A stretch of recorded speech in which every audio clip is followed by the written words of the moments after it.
Shantare. She's back with another video, and she's becoming a little bit more comfortable with her, her YouTubers, starting to stand up, talk to you guys loudly, because, that's who I am, and I'm a loud person. Anyways, today I am giving you guys a story time. Oh my god. This story time is very, very intense.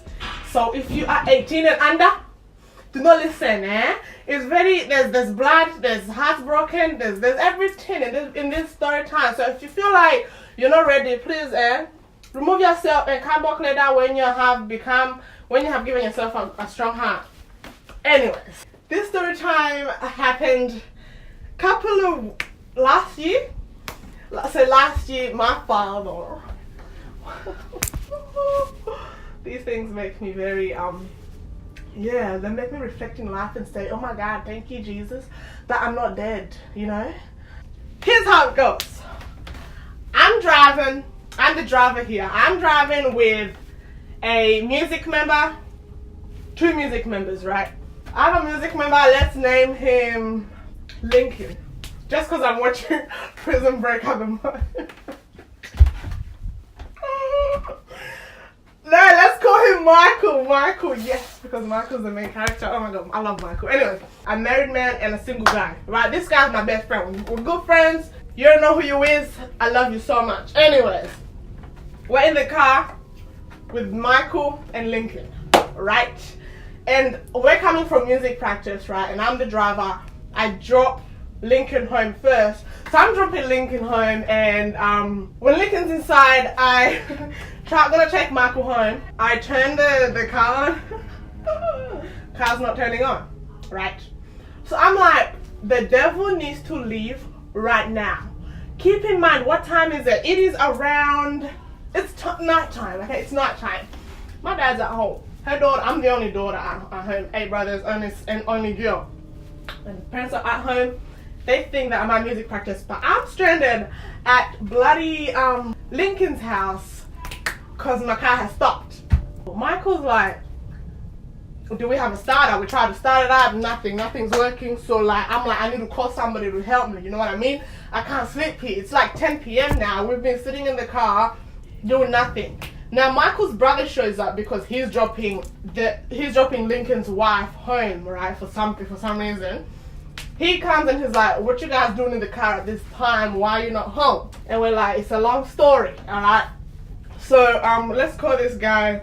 Bloody Teddy's like, because Teddy is Micah's brother, so he's like, I'm not gonna leave you guys here by yourselves, so I'm gonna stay with you. That's what a reasonable brother would do. I call my brother first. I call my big brother, I'm like, yo David, man, the car's not working. Your ass gotta come pick me up. Alright, you need to come pick me up. Guess what bloody David tells me? He's like, my car's not working. I'm there like, what the F do you mean, man? Keeping in mind, I'm so scared of my dad. I'm not about to call him to come pick me up at 10 p.m. with a guy in my car, okay? That's not gonna happen. So I told David, I'm like, hey, big bro, your ass better think of something. Big bro's like, you gotta call dad. You ain't got no other choice. So I'm like, Jeebus, you know how you're my best friend? Like, please make this easy, you know what I mean? Like, everybody, like, so I'm like, your dad, what's up, man? Like, my car's dead. We just came from music practice. The car isn't working. Bloody dad's like, this is where it gets really deep. Dad's like, okay, Shantare, what the F? Why are you, it's 11 o'clock now. Why are you out at this time, dropping people home at this time? Keeping in mind, we're getting ready for a bloody concert, right? So it's gonna be late nights, So he's like, why are you not home? Why are you dropping people off home? Why isn't David doing these things? In my head, I'm like, okay, you're being sexist. That's rude. Why can't I drop people home? If David's dropping other people off home, why can't I help do my part? You know what I mean? Just start saying, oh, did you know African parents? Yeah, it's trying to, make me really scared. So I'm like, oh.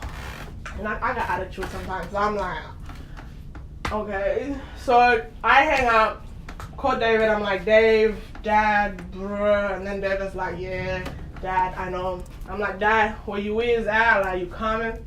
He's like, give me the phone number of the person that you are, at the person's house that you are at the moment. I'm like, why? He's like, because just give me the person's number. I'm like, okay, let me go find it. So he's like, find the contact. I'm like, okay, ask Michael, because I know Michael has the contact. I'm like, yo, you got the digits? He's like, yeah, I got the digits. I sent that to my dad, right? Call him back. I'm like, yo, you got the digits? And he's like, why did you send me the digits on in his voice? You guys, I was so freaking scared because his ass was starting to really not trust me because he thought that it's some other business going on, right? I told him I'm by myself because I didn't tell him that Mike was with me because I knew he would just, you know, go crazy. He's like, why did you send me the message? Why did you send it to me? I want you to keep me on the phone, knock on that person's door, tell them to give you their number. I respect my dad, right? But there comes to a point where I'm like, I respect you, you respect me. If you start any of this, I just don't. So I'm like, Dad, listen. If you don't trust that I'm at this person's house, you don't need to come get me. I'll find other ways to go home. Right? I'm trying to be all bitchy and ish because I'm like, I'm not hot top. I'm like, Dad's been rude, so I'm gonna be rude too. So like, you know, don't judge me, okay? I was angry and I was tired. I wanted to go home and Dad's not helping, so I'm like, blah. If you're not gonna, Michael's over here like, I'm gonna just be quiet, you know? Michael, if you're watching, yeah, I know, I'm sorry you had to go through this. Anyway, so I'm like, if you don't want to pick me up, I will literally call someone else to come pick me up, right? So he's like, he's just for a minute and then he's like, okay, I'll come pick you up. Somehow he said he's coming to pick me up, so I'm like, we're good. I called David, I'm like, Dave, Dad's coming to pick me up. And then David starts telling me all this stuff, like Dad was like, you know, telling him off, why did you let your sister take boys home at this time, da da da da da. David's getting mad, so I called David, I'm like, yo, don't worry, Dad's coming to pick me up. And then David's like, yeah, I know Dad called me and like, David told me what Dad told him, and I'm like, oh. I told David, I'm like, David, I'm gonna tell him not to come pick me up because that's rude. You don't yell at my big brother just because I'm the one over here doing God's work. You know, I'm the one who decided to take these people home. You're not gonna go yell at my big brother for letting me or whatever. I decided to do it. I have my peace. I'm allowed to do these things, right? I told Michael, I'm like, oh man, I'm really sorry. When David starts getting serious, I get scared because he's gonna cry because he's really soft, so he's just gonna cry. I'm kidding. I love you. Yeah, you already know. Because at this moment, like, we're both really mad because Dad's being a little pain in the asshole, right? Don't freaking call your dad. Tell him not to pick you up. You need to respect him. Da da da da. Yelling at me. And I'm like, you know what? Hung up on the nigga. If my dad comes, finds me with this boy that I told him I'm not with nobody. Finds me with Michael, he's gonna blow.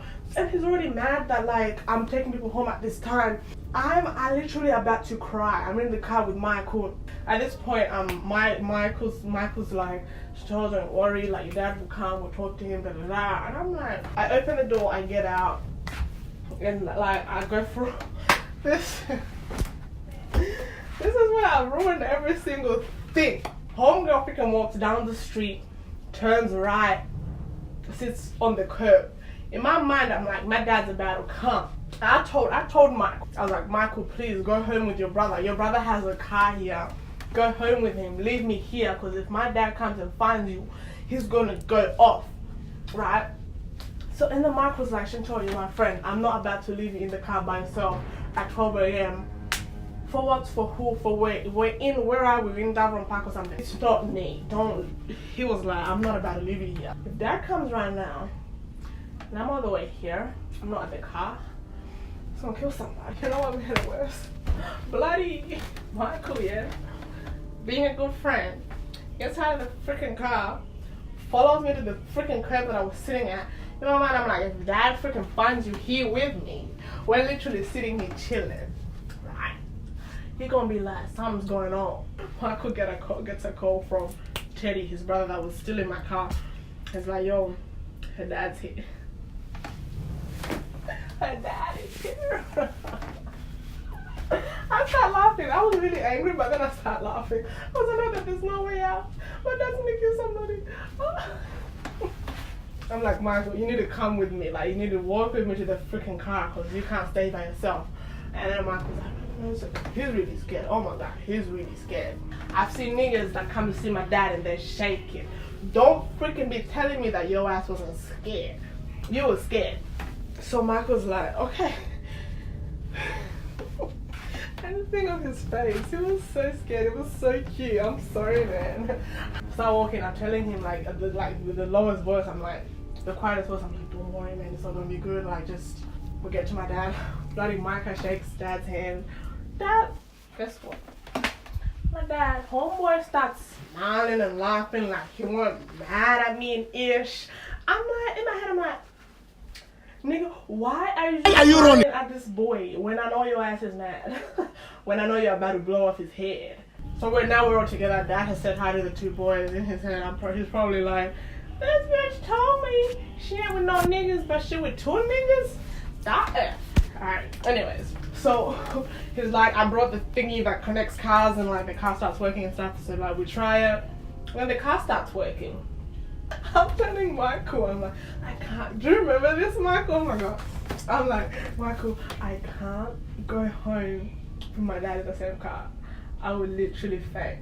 Right? So Michael's like, don't worry, man, don't worry, the car will work. You know how niggas are like, the car just don't work, girl, I got you.